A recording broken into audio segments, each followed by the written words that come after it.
2 number हम सवाल ले रहे हैं 125 और 255, ठीक है। ये हमारा एक सवाल है। चलिए देखते हैं इसको कैसे बनाते हैं। तो सबसे पहले हम क्या बताएं, आपको सॉल्व लिखना है। प्यार से आप सॉल्व लिखिए और ये जो आपको दो संख्याएं दी गई हैं इनको आप मान लीजिए। ए बराबर मान लीजिए 125 और बी बराबर मान लेंगे 255, ठीक है। अब 125 को हम लोग तोड़ेंगे, 125 को तोड़ लीजिए, फिर आप 255 को तोड़िए, 255 को तोड़ लेंगे, ठीक है। लास्ट में 5 है तो 5 से कटेगा ये, ठीक है। तो 5 दूनी 10, बचेगा 2, बगल में 5 है तो बचे 25, फिर बचे 25। अगर आप इस 5 को कटाना चाहते हैं तो 5 से कटाइए, नहीं कटाइए तो कोई इशू नहीं है। आइए आगे, यहाँ पे अगर आप इसके अंकों को जोड़िए 5 5 10, 10 2 12, 12 3 से कट रहा है, इसका मतलब ये भी 3 से कटेगा। तो चलिए 3 से कटाते हैं, 3 8 24, एक बचा, एक के बगल में 5 15, 3 बचे 15। अब है ये 85, तो आप इसको 5 से कटाइए, 17 बचे 50। अब हम लोग यहाँ पे लिखेंगे 125 बराबर जितना आपको गुणनखंड में मिला हुआ संख्या वो सबको लिखना है।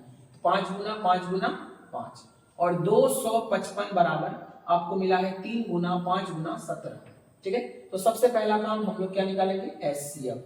तो इसलिए एचसीएफ ऑफ किसका किसका एचसीएफ निकाला है हम लोग, 125 और 255 का। तो आप इन दोनों को भी लिख सकते हैं, नहीं तो आप a कॉमा बी भी लिख सकते हैं। चलिए यहाँ पे हम लोग संख्या लिखे थे, यहाँ पे a कॉमा बी लिख देते हैं। आपको जो इजी लगे आप वही यूज कीजिए, गलत नहीं होगा एग्जाम में आपका, ठीक है। तो देखिए एचसीएफ में हम क्या बताएं कि आपको दोनों जगह से जो कॉमन मिल रहा है वो लेना है, लेकिन आपको कॉमन कैसे लेना है ये समझिए। जैसे यहाँ पे भी 5 है, यहाँ पे भी 5 आया है, यहाँ अधिकतम 3 बार 5 आया और यहाँ मिनिमम कितना बार आया है, मिनिमम यहाँ पे आया हुआ है आपका 5 बार और यहाँ मैक्सिमम 3 बार। तो जहां मिनिमम है 5 वहीं से 5 को उठाइए। तो यहाँ एक बार ही आया है तो एक बार ही आया है, ठीक है, और इसको आप छोड़ दीजिए, कोई दिक्कत नहीं। अब देखिए यहाँ 3 मिनिमम एक बार है, लेकिन यहाँ एक बार भी नहीं है तो 3 कॉमन नहीं लेंगे। 17 यहाँ एक बार है, यहाँ एक बार भी नहीं तो 17 कॉमन नहीं लेंगे। दोनों में मिलना चाहिए। जैसे यहाँ से 5 में से उठा लिए 5, ये 5 और ये 5 का कोई जोड़ा है नहीं भाई नीचे, इसलिए नहीं आएगा।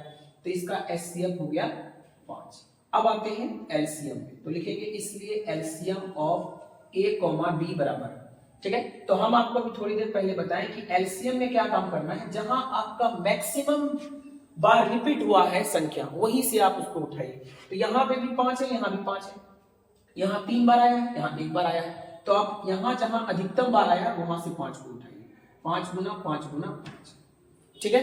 अब बच गया यहाँ पे क्या, 3 और 17। यहाँ पे 3 नहीं आया है और 17 भी नहीं आया तो कोई दिक्कत नहीं। एलसीएम में जो एक बार भी आया है तो आपको उसको उठाना पड़ेगा।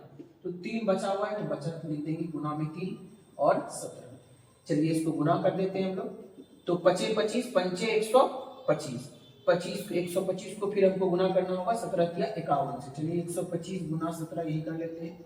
17 25 85 के 5 हासिल 8, 17 दूनी 34, 8 42 के 2 हासिल 4, 17 के 17 4 21। तो 21 25 इसका हमारा एलसीएम। तो इस तरीके से हमारा एचसीएफ 5, एलसीएम हो गया हमारा कितना 2125।